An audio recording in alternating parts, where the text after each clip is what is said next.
മോളെ ധാരാ വന്നിരിക്കുന്നോ നോക്കിക്കേ.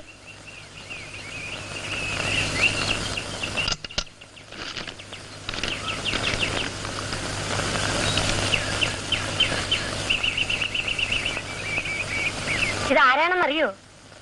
ഇവളെ നാണ് ചെറുപ്പത്തിലെ ഒന്ന് കണ്ടതാ. ഇപ്പൊ ഓർമ്മ കാണില്ല. ആ ചേട്ടനും ചേട്ടത്തെയും കൂടി ഉന്തിത്തള്ളി വിട്ടതായിരിക്കും. അല്ലെങ്കിൽ നാണ് വരുമോ? ഇവിടെ അഞ്ചുതങ്ങൾ ഒരു സ്കൂളിൽ ജോലിക്ക് വിളിച്ചു, അതിന് വന്നതാണ്. എന്നാൽ ഇന്നിവിടെ തന്നെ താമസിക്കേ? അല്ല, അഞ്ചുതങ്ങൾ ഒരു ചങ്ങാതിയെ കണ്ടിട്ടാണ് വന്നത്. തിരിച്ചെല്ലാമെന്ന് പറഞ്ഞു. അയാൾ കാത്തിരിക്കും. അപ്പോഴും ഇവിടെ താമസിക്കാലോ. എപ്പോഴാ ജോലിക്ക് പോകേണ്ടത്? നാളെ രാവിലെ. ഞാൻ പോട്ടെ.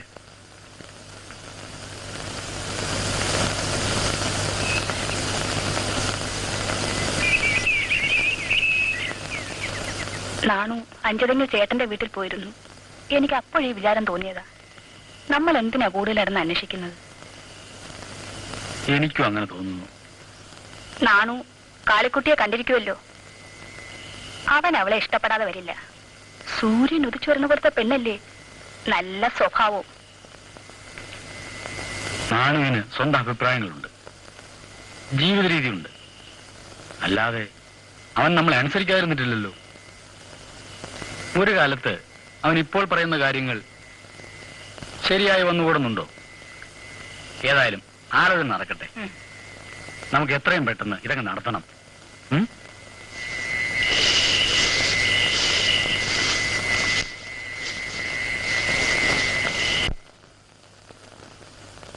അണ്ണൻ അറിഞ്ഞോ?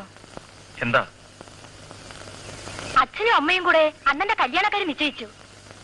അഞ്ചുതെങ്ങിലെ കാളിച്ചേച്ചിയെ അടുത്ത മാസം ഞങ്ങൾ പോയി പുടവ കൊടുക്കും. അണ്ണൻ എന്താ ഒന്നും മിണ്ടാത്തത്? നീ ഒന്ന് അകത്ത് പോവച്ചു ദേവേ. ഞാൻ ഇനി അണ്ണനോട് ഒന്നും പറയില്ല.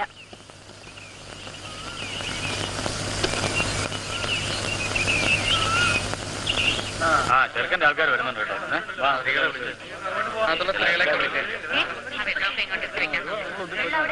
വരണം വരണം വരണം. നമസ്കാരം.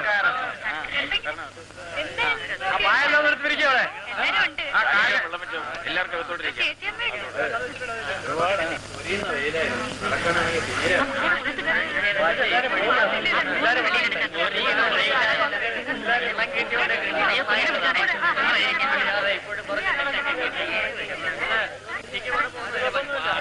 സാണു ഇപ്പൊ പള്ളിക്കൂടം നടത്തുന്നില്ലേ? തൽക്കാലം നിർത്തി വെച്ചിരിക്ക. ഇനി തുടങ്ങും. ആ കല്യാണമൊക്കെ അല്ലേ? മുഹൂർത്തം കൊള്ളട്ടെ, സമയമായി. മുഹൂർത്തം കൊള്ളട്ടെ, മുഹൂർത്തം കൊള്ളട്ടെ, മുഹൂർത്തം കൊള്ളട്ടെ. പെണ്ണിന് പുടവ കൊടുക്കട്ടെ, പെണ്ണിന് പുടവ കൊടുക്കട്ടെ, പെണ്ണിന് പുടവ കൊടുക്കട്ടെ, പെണ്ണിന് പുടവ കൊടുക്കുന്നു.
മക്കൾ ഇവിടെ വന്നിരിപ്പുണ്ടോ? വാ, വന്ന് എന്തെങ്കിലും കഴിക്കേ. എനിക്കൊന്നും വേണ്ടമ്മേ. മോൻ ഇന്ന് തന്നെ പോയാ കാളിയെ കൂട്ടിക്കൊണ്ട് വരണം.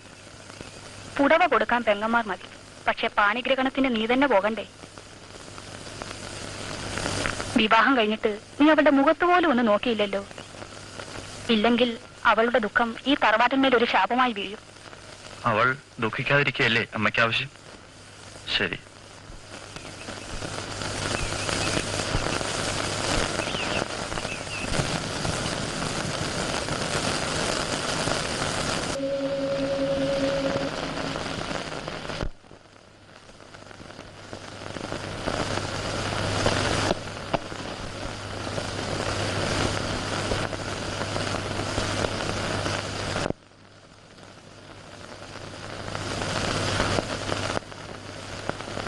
വരുന്ന വിവരം അറിഞ്ഞില്ല. ഇവിടെ ആരുമില്ല. കാളിയോട് ഞാൻ യാത്ര പറയാൻ വന്നതാണ്. എങ്ങോട്ട് പോകുന്നു? പോകുന്നു. നാട്ടുകാർക്കനുസരിച്ച് ഞാൻ കാളിയെ വിവാഹം ചെയ്തു.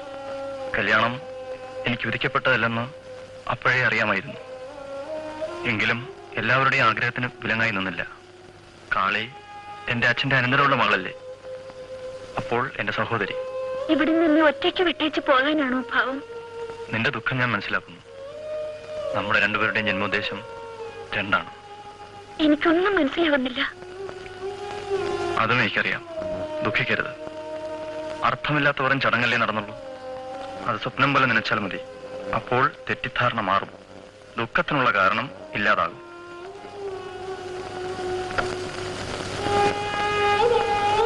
ഞാൻ പോവുകയാണ്. അമ്മയോട് യാത്ര ചോദിച്ചതായി പറഞ്ഞേക്കൂ.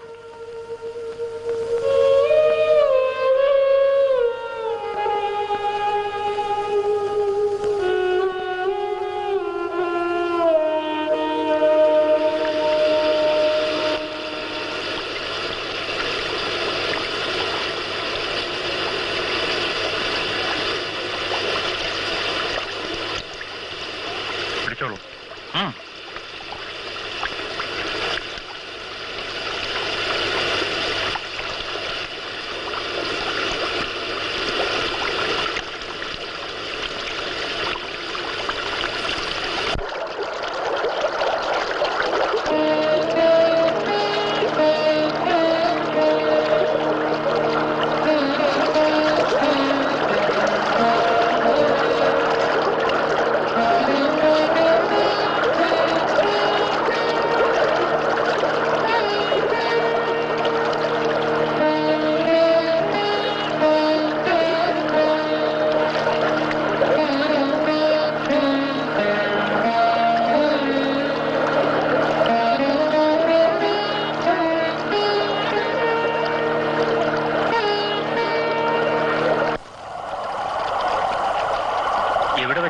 നമ്മൾ ഇതിനു മുമ്പ് കണ്ടിട്ടുള്ളത്?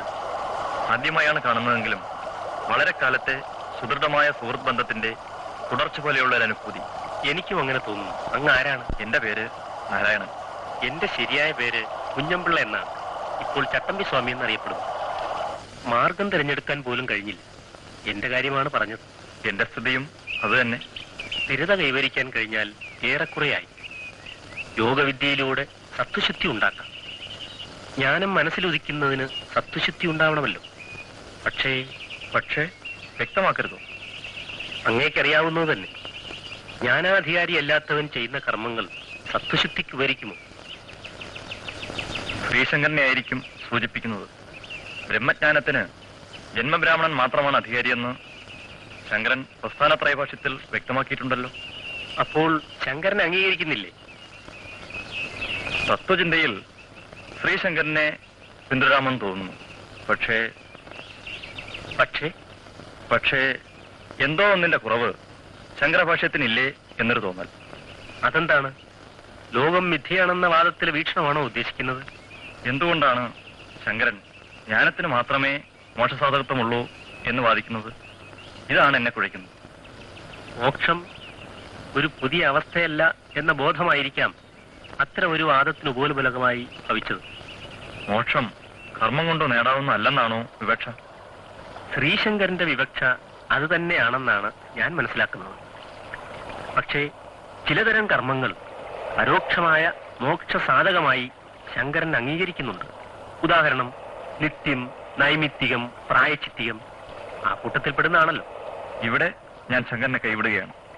മനസ്സാക്ഷിക്ക് ബോധ്യപ്പെടാൻ വളരെ ബുദ്ധിമുട്ടുള്ളതാണത്. അങ്ങയുടെ പൊരുത്തം എന്താണാവും? അസംഗമായി അർപ്പണബോധത്തോടെ ചെയ്യുന്ന ഏതുതരം കർമ്മവും മോക്ഷസാധകമാണ്. ഇവിടെ കർമ്മത്തിന്റെ തരനാലിഴകീർന്ന വിഭജനത്തിന് പ്രസക്തി കൽപ്പിക്കേണ്ടതില്ല തന്നെ. ഭഗവാൻ കൃഷ്ണന്റെ ചതുർമാർഗോപദേശത്തിലും കർമ്മത്തിനാണല്ലോ പ്രാമാണ്യത കൽപ്പിച്ചിട്ടുള്ളത്. കർമ്മബന്ധം നിലനിൽക്കുന്നിടത്തോളം മോക്ഷസാധകം സാധ്യമാവില്ലല്ലോ. കർമ്മം ചെയ്തുകൊണ്ട് തന്നെ കർമ്മബന്ധം മറക്കാൻ കഴിയില്ലേ?